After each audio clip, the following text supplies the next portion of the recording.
to episode 7, Lasting Legacy, with my dear friend, partner in business, Miss Stephanie Johnson. Hello. Thanks for having me. Absolutely. So let's talk legacy. Absolutely. Let's Tell do it. me first tell the audience something about Stephanie Johnson. Anything you want to share?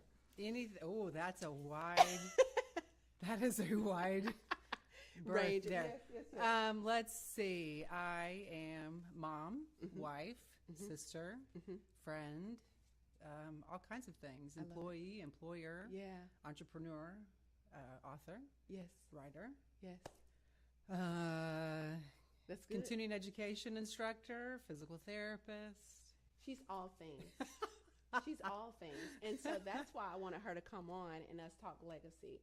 So because I'm always transparent, I'm going to kind of tell you how we got here. So my husband used to work for this phenomenal family, and Stephanie and I just connected. And I was laying in bed one night, and here I am thinking about the Johnson family. That's a little weird, right? I would think so, but whatever.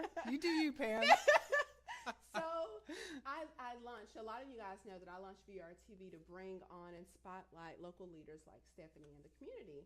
And so I was thinking in my head, like, man, and I told Stephanie prior to us going live that I haven't had VRG TV in 2 months. So I really needed a download. Like, who do I need to bring on?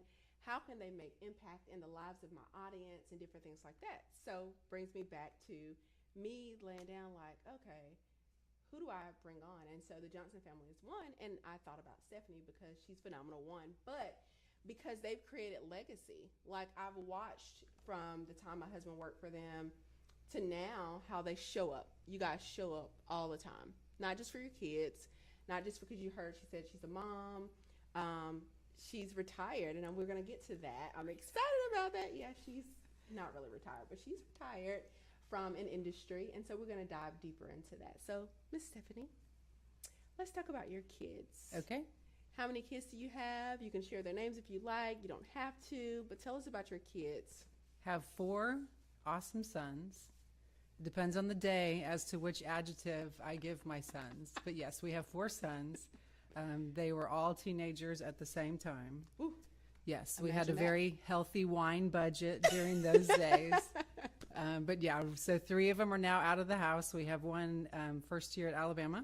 Oh, We have one who is 3rd year at the University of South Alabama. And then we have one that just graduated from Auburn, who we just found out has been accepted to medical school and will be starting medical school in July of next year. And then our youngest still in the house, 17. He is a junior. So, Okay. yeah. that's awesome. So let's say Roll Tide and War Eagle for the Johnson family. And I will have to throw in there that the one that's the 3rd year at South Alabama was at Tennessee. Okay. So at Oh, any one, wow. we had an Alabama, a Tennessee, and an Auburn student. We were trying to cover the whole SEC. Yeah. That was what our goal was, really. I love it. I love it. So he moved to South. Moved more to South recently. Alabama. Okay. Okay. That is phenomenal. So they are empty nesters almost. Almost. So they have a junior in school. So I think you guys can now understand why I chose this family to talk about legacy, because you've created something and they're carrying that thing on. Now, did you or Michael go to any of those schools? I went to the University of South Alabama. Okay. Okay. Oh, look at Yes. what's his name? That's at South Alabama currently. Weston. Weston. Look at Weston following his mom's footsteps. Absolutely. Okay. It was a lot of fun moving them down there and I- showing them all the stuff. So you were excited Oh, about that, absolutely. I'm sure. Yeah. Absolutely. Yeah. Okay. So I've talked about the kids, and the reason why I went there is because I feel that your legacy reaches beyond the 4 walls. Let's talk about that a little bit. How do you feel? Because a lot of people think legacy means just bringing up your household. But I feel that even in your physical therapist industry, you've helped others. So let's talk about that a little bit. About the physical therapy Yeah. industry. Yeah.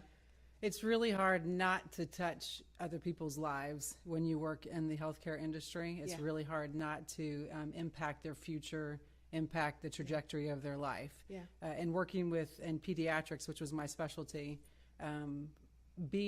watching those kids be able to accomplish things Yeah. that they were not able to accomplish before, or having parents come in and say that they were given a diagnosis or told this will never happen with this child, and then achieving that goal. Yeah. You know that you've changed the life of not only that child, but also the family. Yeah. So definitely a rewarding position to be in as far as Yeah. legacy is concerned. And you wouldn't think, or I wouldn't. Let me fix that, because you guys may not think the same way. But what she just said is, if there's someone, I don't know, I'm going to give an example that I think would be, someone was in a car accident and they were diagnosed that they wouldn't walk anymore or something like that. That's where the physical therapists come in and Right. change the trajectory of what that looks like. Right. So you've seen miracles on top of miracles on top of miracles, where if somebody couldn't walk or whatever other situation is, that was actually changed around or turned around.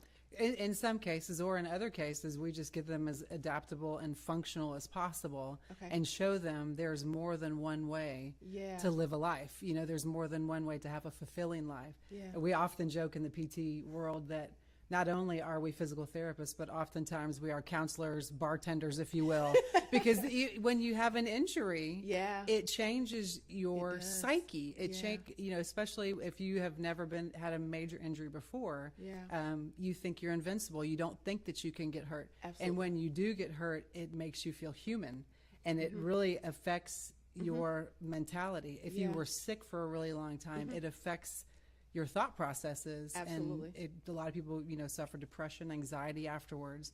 And so oftentimes we're not only just treating the physical the injuries, but we're also treating the mental, you know, healing as well. I love that. I So- love that, because that can be, and she said what I wanted to say, sometimes that will push people into a depressed state. Exactly. Like Often. where they're like, you know what, especially if it's, I don't know, it may affect adults more so as well, but I'm thinking more of the youth, where in these day and age, in their school, and they come back in a different, you know, the kids are going to pick on them and different things like that. So That actually has changed significantly from when you and I were kids. Yeah. I think there's much more of a sense of inclusion in the school systems now, because it's so prevalent and it's so celebrated yeah, anymore. So I've seen, you know, kids who rally around those who are handicapped now in the school setting, and there's not so much that we saw. You know, Yeah. it's not like they're ostracized or pushed out or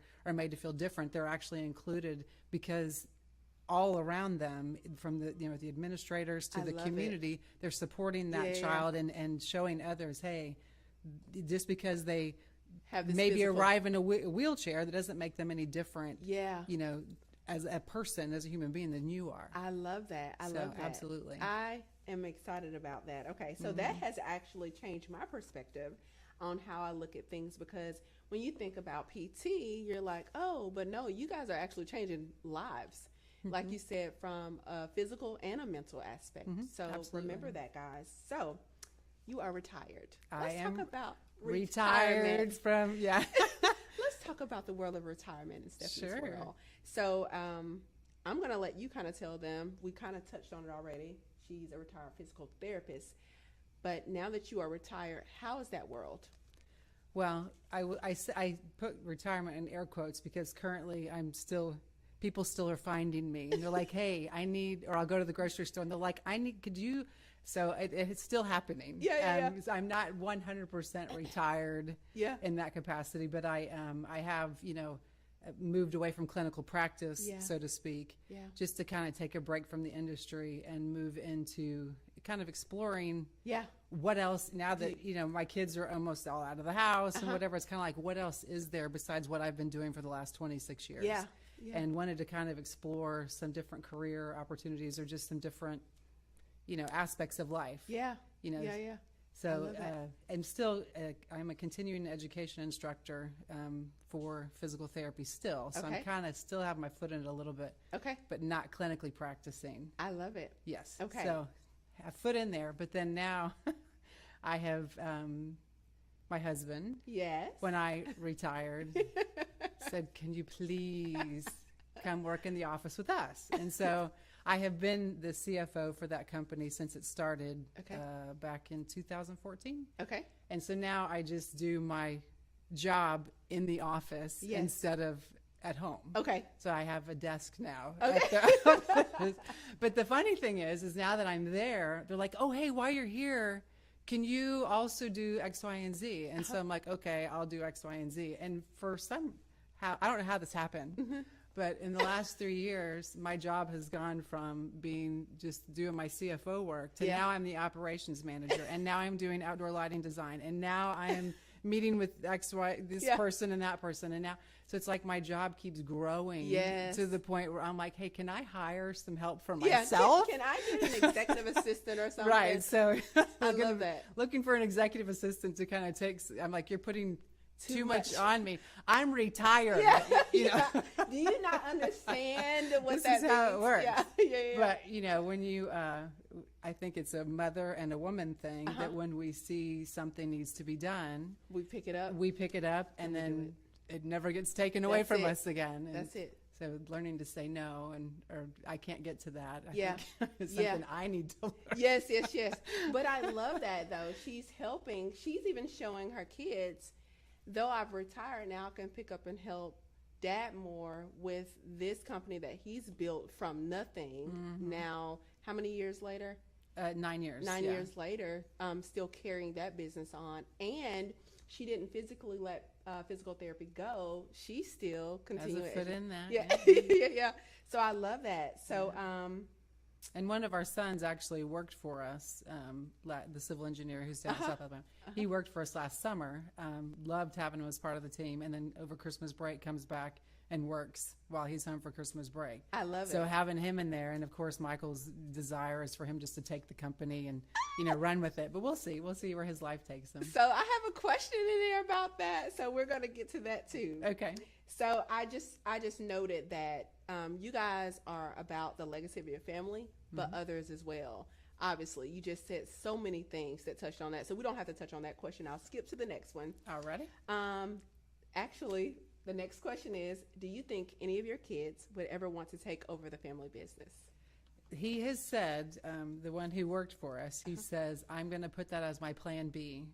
Because I get it. He's young. He's like, I want to move out west. Yeah. I want to explore, civil engineering for a while. He wants to put his own stamp on the world. I absolutely respect that. Yeah. And so I said, hey, if you ever, change your mind, you ever want to retire and Yeah, come back to something just else, let us know. Let us know, because he was really, really good at it. He picked it up really fast. So we'll see. We'll see where his journey takes him. And did you guys hear that? They're not forcing. I know that sometimes when you want something to be carried on so bad, whether it be physical therapy or technology, you are going to force that thing on a child. Family business. Yeah. Take over my family business. Do this. And instead of letting them find their own path. And then that path may not be the path that they want to truly go on, but let them test those waters. Sure. And then ultimately, he may come back and say, you know what, to carry this, I'm going to let me do this. Because that's a lot. You guys have put blood, sweat, tears, I'm sure early mornings, late nights into building both the businesses, even though you've retired. Absolutely. Now, I've found that if you are handed something and it's not your passion and it's not your interest, you're never going to give it your all. Oh, my goodness. But if it's something that you want to do, you're going to pick it up and you're going to run with it. I think forcing someone to, take over a family business or to whatever, when that's not their passion and not their heart, it's not going to end well for really anybody. Absolutely. The business will probably go quicker in the ground than it would, Right. If someone's not interested and they feel forced or they feel this is not really what I want to do, then I agree with you. They're not gonna. It's gonna be, the company will be closed quicker than you opened it. Unfortunately, that's sometimes the result. Yes. Okay. So here's the big one that a lot of people struggle with, but I think you're gonna flow with this thing. Okay. What is your legacy? What is my legacy? What is your legacy? That is a multifaceted ship right there. There are a lot of things. I think, obviously the lives that I've touched as a physical therapist, that's a big part of my legacy. My children, absolutely huge part of my legacy. I'm really looking forward to grandbabies. Yes. So spreading that light into the world. As an author. Yes. Touching people's lives with the things that I've written, that is, I think, part of my legacy. I don't think there's not one. I think it's several things, pieces of light that you put out into the world. Yeah. Several lives that that you can touch and fan out. I think that's, that probably best describes. Because a lot of people will put a legacy in a box. They think, Right. oh, I have to leave something to my One children. thing, no. Yeah, it's bigger than that. And you heard her say, well, physical therapist, becoming a grandmother, even though she's not one yet. Like, that's my legacy, is carrying on. Even to, let's say your son does not pick up the business. Well, who knows, the grandchild won't. Maybe. Maybe. So I love that you didn't. When I get on sometimes and I ask somebody the question, or I could just be having a conversation, they will put legacy in a box. Mm-hmm. Legacy is bigger than that. Oh, absolutely. So you know. I think Legacy's, the broader the stroke, yeah, the more, good you can put out into the world, the more light you can spread out into the world, the more lives you can touch. Absolutely. I think that, absolutely, that far-reaching legacy is what I'm personally going for. So Stephanie and I, because I'm out of questions, but before we jumped on, we kind of talked about her and traveling. And can you talk about the importance of travel? Oh boy, I'm a gypsy. I am a gypsy, but I come by it naturally. My father is also a gypsy, and when I was a kid, we had the wood-paneled station wagon. Yeah, and he would throw us all in the back, and we would lay down in the back of with blankets and stuff. Yeah. And we traveled all over the United States. Went out west several times. I think that's why my son wants to go out west. Yeah. And so he passed that travel lust legacy, yes. wanderlust, onto me. And then I did the same thing with my kids. I've taken them all over the place. We've traveled extensively. And now my kids are like, well, hey, I want to go travel and I want to do this. So it's like we've passed that traveling on. I'm an explorer and I'm an adventurer. And so the more places my list is very, very long. My husband will tell you. Yes. He says, you have an endless list. And every time we are watching any movie or anything, I'm like, I want to go there. And he's like, yeah, no kidding. He says, you're going to have to live to be like 130 just to go to all of your places, which is exactly true. I will. Yeah. And now that, my kids are almost all out of the house, I thought, if I live 40 something more years, I'm going to have to start now because I'm not going to get all of them in. Yeah. So I started, I've been to, I think 48 of the states, 47 of the states. I think I've got one more in the lower 48. Okay. And then, Alaska, Hawaii. But then now we're branching out. Went to Europe with my mother this, a couple months ago. And we've been to the Caribbean a whole bunch. But to me, that's so invigorating to see other cultures and to experience other cultures and to meet the other people in the world. Absolutely. And see, I think by staying in one place, by staying in, your little radius, you learn so much when you travel. Yeah. You learn different what other people think, and it opens your perspective and it test maybe your courage and your resolve and your ability to adapt. If things don't go well on the trip. Yeah. So I think it gives you so many opportunities for growth to get outside of your little box. Did you guys hear that? I love that, and I say that because growing up, I'm from a small city. Most of the audience know, but most of them wouldn't travel outside of that city. Which I can't even fathom. That's like claustrophobic. Yeah. So I'm doing what you're doing is taking my kids, abroad. Right. Like, so they'll know, like we took a 14-hour trip. Now, that traveling to Hawaii is not that long. It's close to it, but it's not that long. But because of the delays and the exchanges, it took us that long. But showing them that it's important to travel. Oh yeah. How important. But the way you put it is so like you are putting yourself in a box. Going back to that box, you're putting yourself in a box. Not that fear. Some people are afraid to fly. Which I agree. I completely understand that. I had a horrible plane. My very first plane ride had a absolutely emergency landing, whole thing. Oh no. And I called my mother. I was 19, and I by myself flew from Mobile to Texas. Okay. First time I ever flew. By myself, and we have an emergency landing because we get caught in a storm and lightning strikes the plane, and it was like everybody on the plane threw up. I mean, it was like the worst plane experience you can ever think of. And I remember we did an emergency landing in another city, and I called my mother and I said, I am not getting back on that plane. I will walk home before I get back on another plane. Yes. Well, here I am, however many years later, just and I'm flying all over the country, flying all over the world. So I too was afraid of flying after that. But then you realize you have to overcome that fear. Absolutely. And you have to realize the freedom of, popping into plane and whatever. Yeah. And it takes a tremendous amount of, you have to give up control. That's it. And you have to have faith that, okay, if it's my time to go, it's my time to go. If it's not, I'm holding myself back from living by being afraid. Did you hear that? One, she said, overcoming the fear, have faith. But two, you're holding yourself back from living. Like just being, let's say we grew up in Huntsville, Alabama. Well, all you want to see is Huntsville? Like there's people that have not traveled outside of the Southeast region, let alone, but I know a lot of people that have not traveled outside of their city. So you're holding yourself back from living. That's going to be your quote. You're holding yourself back from living. Or maybe they're content, and I've never reached that level of contentness. Maybe I should be admiring those people who don't feel the need to travel all over the world because they're content and they're peaceful and they're happy. And I am restless and I want to go, and I'm a free spirit. And I do love that she said that too. There's nothing wrong with being content. No. But we are free spirits and we want to see all the things.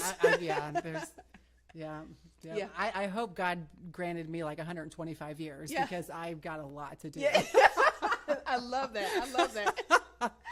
So in wrapping up, I do want to ask you just one other question, but before I do that, how did it feel traveling? How old is your mom? Well, you don't have to say that, but your mom is older in age. Yes. And she mentioned that they had a planned trip years ago, and she became pregnant with her eldest son. No, my third. The third. Mm-hmm. The third, so she couldn't make that trip with her mom to Italy.